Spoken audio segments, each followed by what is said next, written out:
bersama suaminya. Saat ia bingung, sang suami perlahan menodongkan pistol. Ini adalah cara suaminya membalas perselingkuhannya.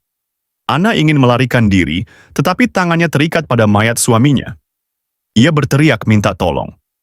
Namun, mereka berada di hutan yang sunyi, dan panggilannya tidak terdengar. Telepon pun tidak bisa digunakan. Ia mencoba mengambil pistol untuk memotong rantai, tetapi pistol itu kosong. Merasa kedinginan, ia menyeret mayat suaminya untuk mencari pakaian. Di lemari, hanya ada gaun pengantin putih. Ia tidak memakainya, melainkan menjadikannya alas mayat. Setelah bersusah payah mendorong mayat, ia melanjutkan menyeretnya ke pintu utama. Di luar, salju tebal menutupi segalanya. Jika ia keluar, ia akan membeku sampai mati. Ia kembali mencari ponselnya dan menemukannya di dalam vas bunga. Sepertinya suaminya sudah memikirkan segalanya. Ia menyalakan ponselnya, tetapi layarnya rusak dan ponselnya mati. Sambil mengumpat, ia melempar ponsel dan mencari kunci mobil di dapur yang kosong. Akhirnya, ia menemukan kunci di tempat sampah dan berharap bisa kabur melalui garasi. Ia membungkus kakinya dengan gaun pengantin dan celana suaminya, lalu menyeret mayatnya ke mobil. Ia naik ke kursi pengemudi dan menyalakan mobil. Saat ia berpikir bisa kabur, mobil tiba-tiba mati. Ia memeriksa tangki bensin dan mendapati bensinnya telah habis. Terdengar suara suaminya dari radio, isinya adalah rekaman yang mencaci maki perselingkuhannya. Namun, Ana tidak menyesal. Ia hanya membenci suaminya yang mempermainkannya. Tidak bisa keluar, Ana kembali. Ia membersihkan darah di wajahnya dan menyadari kalung yang diberikan suaminya mencil naik. Tiba-tiba, ada yang mengetuk pintu. Itu adalah temannya Blake yang mengaku mendapat pesan dari Ana. Ana tahu ini adalah jebakan suaminya lagi. Blake terkejut melihat mayat itu. Saat mereka bingung, sebuah mobil datang dan Blake menyadari ia diikuti. Blake berani menghadapi mereka sendirian, tetapi langsung ditikam dan pintu didobrak. Ana bersembunyi di balik dinding.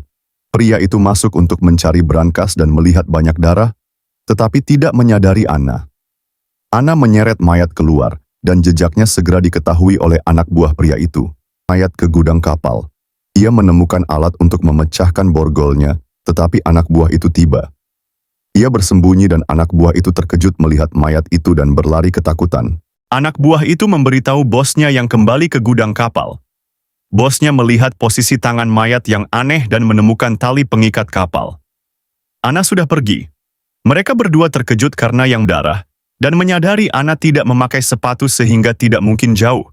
Setelah mereka pergi, Ana membungkus kakinya dan menarik selang bensin dari mobil di gudang untuk mengisi mobilnya. Mereka membagi tugas, bosnya mencari Ana dan anak buahnya mengurus mayat itu. Ana menyeret bensin ke mobil. Melihat anak buah itu mendekat, ia bersembunyi di salju. Ia berhasil mencapai garasi dan mengisi mobil dengan bensin. Suara itu terdengar dan Ana mundur. Ia melihat anak buah itu menyeret mayat dan berlari ke ruang bawah tanah. Saat bosnya mendekat, ia memukulnya dengan tongkat hingga pingsan. Anak buah itu datang, tetapi Ana memukulnya hingga pingsan juga. Ana keluar dan mencoba kabur dengan mobil temannya, tetapi bosnya berhasil menariknya keluar dan menginjak ponselnya. Ketika Ana bangun, ia berada di dalam rumah lagi. Bosnya mengancamnya dengan pisau agar ia mau memberitahu kata sandi brankas. Ana setuju, tetapi dengan syarat borgolnya dilepas. Demi berlian, pria itu melepaskan borgolnya.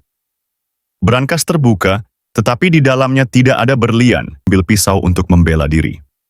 Bosnya yang marah memukulinya dan ingin membunuhnya. Ana berhasil mengambil tang dan melemparkannya ke bosnya. Ketika bosnya lengah, Ana memborgol tangannya ke tangan mayat suaminya, menusuk es dengan pisau dan berhasil naik. Ia berbaring kelelahan, menyadari betapa rumitnya rekannya jatuh ke sungai yang dingin. Sejak saat itu ia tidak lagi percaya pada cinta.